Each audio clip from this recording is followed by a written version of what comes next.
College এবং ইউনিভার্সিটির স্টুডেন্টরা এখান থেকে কিছুটা গাইডলাইন পেত আরকি।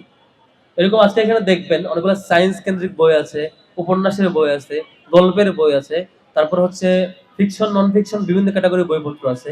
আমাদের বিভিন্ন ম্যাগাজিন আছে, মান্থলি এবং সাময়িকী ম্যাগাজিন, স্টিকার আছে, তারপর ডায়েরি আছে। এই ধরনের আমাদের প্রত্যেকটা ডায়েরিতে দেখবেন ডায়েরি উল্টালে যে ডায়েরিটা শুধুমাত্র নোট করার ডায়েরি না, এটা একটা হিস্ট্রির সোর্স একটা। প্রত্যেকটা পেজে ওই ডেটে কি, কি ঘটেছিল, বিভিন্ন জায়গায় মুভমেন্টে এবং ওইখান থেকে কি, কি নেওয়ার মতো আছে সবকিছু একটা মানে ভালো সোর্স হয়ে কাজ করে। এগুলো যখন আমরা নিতাম আমাদের একটা ভয়ে থাকতে হতো।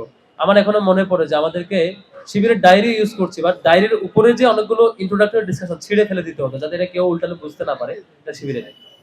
তো এমনও হইতো যে হচ্ছে আমাদের যে ক্যালেন্ডারটা কারো বাড়িতে রাখার সাধ্য ছিল না। কারো বাসায় ক্যালেন্ডার গুলো রাখলে ক্যালেন্ডারটা বাসার পুলিশ যেয়ে প্রথম দেখতো যে শিবিরের ক্যালেন্ডার আছে কিনা।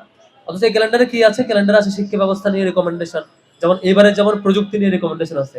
বিভিন্ন পার্ট নিয়ে ক্রিটিসিজম এবং রিকমেন্ডেশন আমাদের ক্যালেন্ডারগুলোতে থাকে। সেটাও রাখা হইতো না। সেই জায়গায় আজকে টিএসসির এই পায়রা চত্বরে আইসিএস পাবলিকেশনের জুলাইকে সংরক্ষণ করতে গিয়ে তিনটি বই জুলাইয়ের ইতিহাসকে ধারণ করে উন্মোচিত হচ্ছে এবং সকল প্রকাশনা